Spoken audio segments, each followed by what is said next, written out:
Somo la Injili takatifu ilivyoandikwa na Luka sura ya kwanza aya 26 hadi ya 38. Mwezi wa 6, malaika Gabrieli alitumwa na Mungu kwenda mpaka mji wa Galilaya, jina lake Nazareti, kwa mwanamwali bikira aliyekuwa ameposwa na mtu jina lake Yusufu wa mbari ya Daudi, na jina lake bikira huyo ni Mariamu.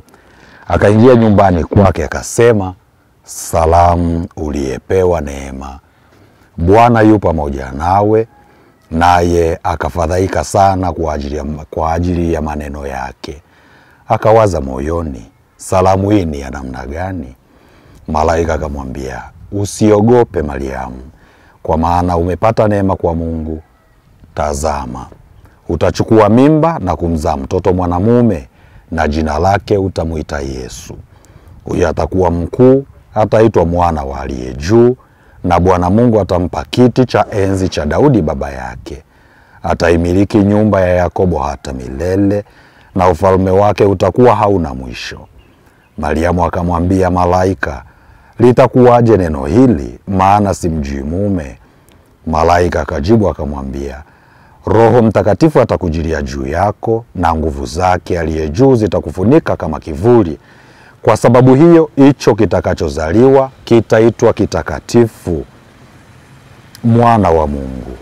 Tena tazama, jamaa yako Elizabeti naye amechukua mimba ya mtoto mwanamume katika uzee wake, na mwezi huu ni wa 6 kwake yeye aliyeitwa tasa, kwa kuwa hakuna neno lisilowezekana kwa Mungu. Mariamu akasema, tazama, mimi ni mjakazi wa Bwana, na iwe kwangu kama ulivyosema. Kisha malaika akaondoka akaenda zake. Neno la Bwana. Wapendwa wana familia ya Mungu, karibu katika tafakari ya neno la Mungu leo tarehe 25 ya mwezi Machi, ambapo kila tarehe 25 mwezi Machi mama kanisa anafanya sherehe ya kupashwa habari mama Bikira Maria. Malaika Gabrieli anampasha habari mama Bikira Maria kwamba atamzaa mwana wa Mungu, na mama yetu Bikira Maria anapokea mpango huo wa Mungu wa ukombozi wa mwanadamu kupitia yeye. Mama Bikira Maria anafanya hivyo kwa sababu ya unyenyekevu. Alipopewa hii habari hakuwa mbishi. Alichouliza ni neno moja tu, ili aweze kupata uhakika, kwani yeye hakupata kumjua mume.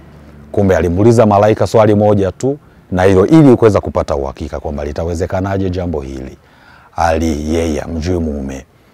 Na malaika akamhakikishia mpango wa Mungu kutibirika juu yake. Mama yetu Bikira Maria hakuwa mbishi, alikubali kupokea mpango wa Mungu. Wapendo taifa la Mungu, sisi Mungu anatualika kushiriki katika kazi ya ukombozi wa nafsi zetu.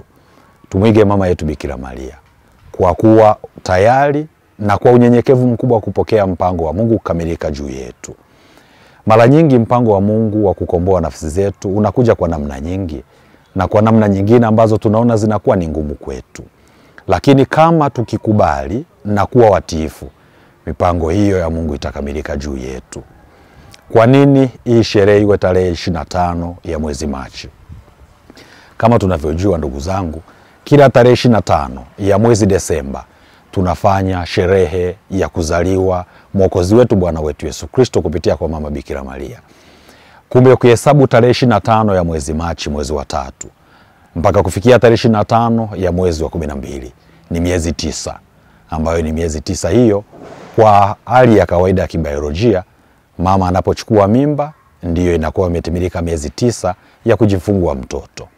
Kumbe hii sherehe ya kupashwa habari kwa mama yetu Bikira Maria imewekwa tarehe 23 ili kuhesabu kipindi cha miezi 9 mpaka anapozaliwa Mwokozi wetu. Lakini wakati malaika akimpasha habari mama yetu Bikira Maria, alitaja hapo kama tulivyosikia katika somo la Injili kwamba Elizabeti naye amechukua mimba katika uzee wake. Elizabeti aliyekuwa mke wake Zakaria, ambaye alikaa kipindi kirefu sana mpaka kuwa mzee bila kuchukua mimba. Lakini alichukua mimba ambaye hiyo atakayezaliwa ni Yohane. Alipewa jina la Yohane. na huyo ndio Yohane Mbatizaji aliyekuwa mtangulizi wake Bwana wetu Yesu Kristo. Huyu anazaliwa miezi 6 kabla ya kuzaliwa Bwana wetu Yesu Kristo, ili aweze kumwandalia njia. Ndio yule sauti ya mtu aliye nyikani, itengenezeni njia ya Bwana, yanyosheni mapito yake. Huyo ndio Yohane Mbatizaji. Kumbe mpango wa Mungu wa ukombozi wa mwanadamu ulikuwa umepangwa hivyo, na huyo Yohane Mbatizaji akawa mtangulizi, akazaliwa miezi 6 kabla ya Kristo mwenyewe kuzaliwa, na baadaye baada ya miezi 6 Bwana wetu Yesu Kristo anazaliwa.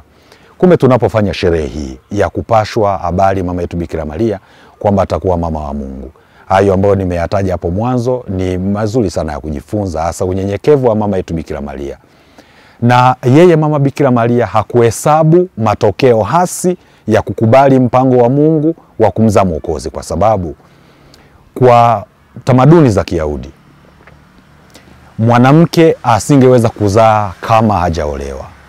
Aliyekuwa anaonekana na ujauzito kabla ya kuolewa, adhabu yake ilikuwa ni kupigwa mawe mpaka kufa. Mama yetu Bikira Maria, yeye alikuwa ameposwa na Yusufu, lakini walikuwa hawajaanza kuishi pamoja.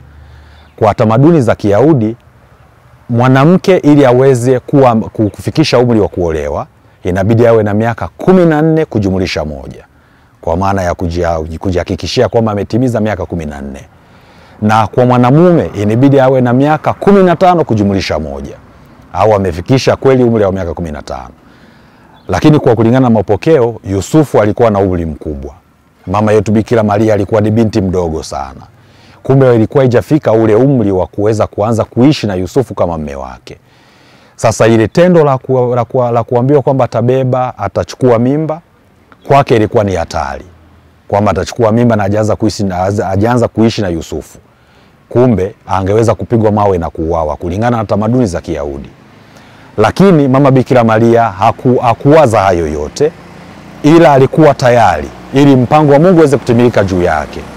Alipoambiwa na malaika Gabrieli kwamba atachukua mimba na atamzaa mwana, mara moja akasema fiat mihi secundum verbum tuum, mimi ni mtumishi wa Bwana, nitendewe kama ulivyonena.